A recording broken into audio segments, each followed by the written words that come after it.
জলদি লেখা মনে হলো এই ঘটনা ঘটেছে, সে বিষয়ে আমার মন্তব্য প্রকাশ করব, কিন্তু দুদিন পর সেই মন্তব্যটা বদলাতেও পারে, কারণ অবস্থা বদলেছে। আমি তার উদাহরণ এখানে বিস্তর দেখেছি, এখানে মজিদ ভাইয়ের বক্তব্য মনে হচ্ছে কন্ট্রাডিক্টরি। আমি সেই আলোচনা যাব না আজকে। আমি পুত্র সন্তানের দাঁতটা ভাঙা কিনা বা তার চোখটা টেঁড়া কিনা সেদিকে আমি যাব না আজকে, অন্যদিন সময় হলে এই নিয়ে কথা বলবো। কিন্তু কেন এই বইটা গুরুত্বপূর্ণ সে বিষয়ে কথা বলি আমি। এটা একটা পলিটিক্যাল কমেন্ট্রি।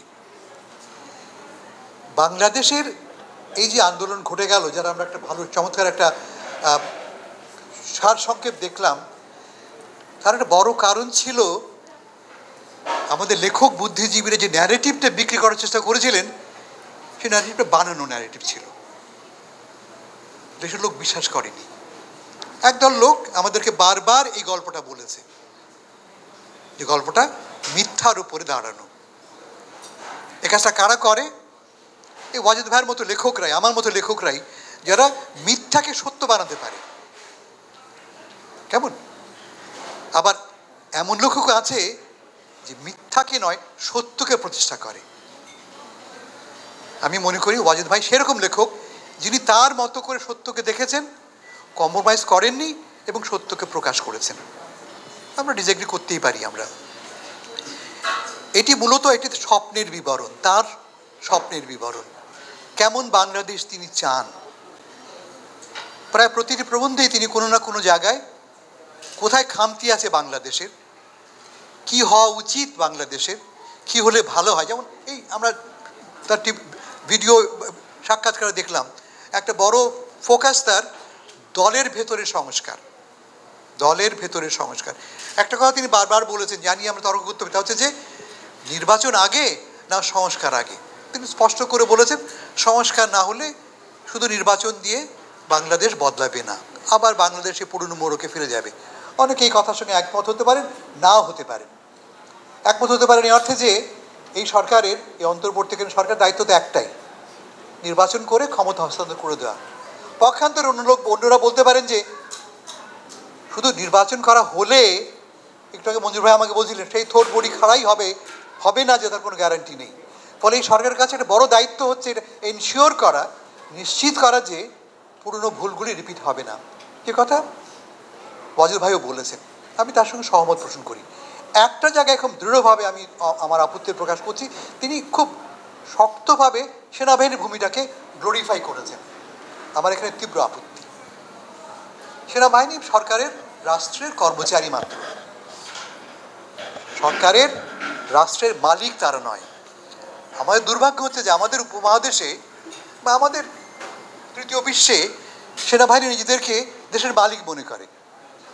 আমাদের প্রতিবেশী পাকিস্তান মনে করা যাক, আমার প্রাক্তন বস শশীধর কথা প্রায় বলেন, তা হচ্ছে এই যে সব দেশের একটা সেনাবাহিনী থাকে, আর পাকিস্তানের সেনাবাহিনীর একটা দেশ আছে।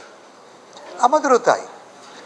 আমাদের সেনাবাহিনী মনে করে, এবং আমি এটা করে, আমি এটা চাই না, কিন্তু করে, যে তারাই হচ্ছে আলটিমেট ডিসাইডার, তারাই শেষ সিদ্ধান্ত প্রদানকারী আমাদের দেশে। এবং আমার ভুল হতে পারে, ওয়াজেদ ভাই বোধ করি এই ভাবনা দ্বারা কিঞ্চিত প্রভাবিত হয়েছেন, কারণ তিনি খুব গ্লোরিফাই করেছেন সেনাবাহিনীর ভূমিকাকে। আমি এটা আপত্তি করছি। এটি গণতন্ত্র বিরোধী একটি মনোভাব। সেনাবাহিনী কোনো ক্রমেই রাজনীতির সঙ্গে যুক্ত হবে না, এমনকি যখন আমরা ফেল করি তখনও। যেমন সরকারি কর্মচারীরা প্রতিবাদ করতে পারে, কিন্তু রাজনৈতিক নির্ধারক তারা হবে না। এটা একটা ব্যাপার। ওভারঅল আমি যেটা বললাম, এই বইটি দুটি ভাগে ভাগ করা। প্রথমবার তার কমেন্ট্রি, তিনি কমেন্ট্রি করছেন, আজকেই ঘটলো, হাসিনা রাজাকার বলেছে, ছাত্ররা আন্দোলন করেছে। ফলে যখন এখন থেকে 10 বছর পরে যখন আমরা ইতিহাস লিখব এই 24-এর গণ অভ্যুত্থানের, সে ইতিহাস লিখতে যেয়ে আমাদেরকে এই বইটি খুঁজতে হবে।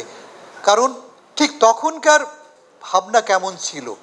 একটা হচ্ছে ঘটনার পাশে দেশের মানুষ, বুদ্ধিজীবী মানুষ কী ভাবছে, তাদের ভাবনাগুলি কী, তাদের স্বপ্নগুলি কী, তাদের দুর্ভাবনাগুলি কী, তার খুব সুন্দর প্রকাশ আছে। আর দ্বিতীয় ভাগে ওয়াজেদ ভাই তার কিছু পুরনো লেখা, কিছু পছন্দের লেখা সংযোগ করেছে, যা বইটিকে সমৃদ্ধ করেছে, কারণ সবই বাংলাদেশের ইতিহাসকে নিয়ে। এটি পূর্ণাঙ্গ ইতিহাস নয়, কিন্তু রাজনৈতিক ইতিহাস, বাংলাদেশের পলিটিক্যাল হিস্ট্রি বলা যায় এটাকে। এবং সবই কিন্তু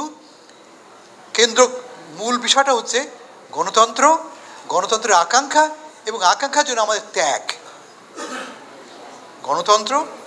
গণতন্ত্রের জন্য আকাঙ্ক্ষা এবং এর জন্য আমাদের ত্যাগ। পাশাপাশি বাধাগুলি কী কী, প্রতিবন্ধকতাগুলি কী কী, অজিত ভাই খুব সুন্দর করে তার মতো করে চিহ্নিত করেছেন এবং সেজন্য তিনি আমাদের ধন্যবাদ পাওয়ার যোগ্য। আমি অজিত ভাইকে আবারও বলি, গর্বিত পিতাকে, এই গ্রন্থের তার প্রথম বইটি, প্রথম সন্তান, আমি আশা করবো তিনি অনেক বই লিখবেন এবং আমাদেরকে সমৃদ্ধ করবেন। আবারও বলছি ধন্যবাদ।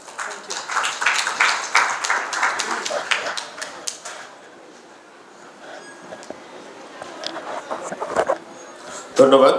বিশিষ্ট সাংবাদিক জনাব হাসান ফেরদৌস আলোচনা করলেন। আমরা খুব সংক্ষিপ্ত আলোচনার মধ্য দিয়ে আমরা যেন বইটি পাঠ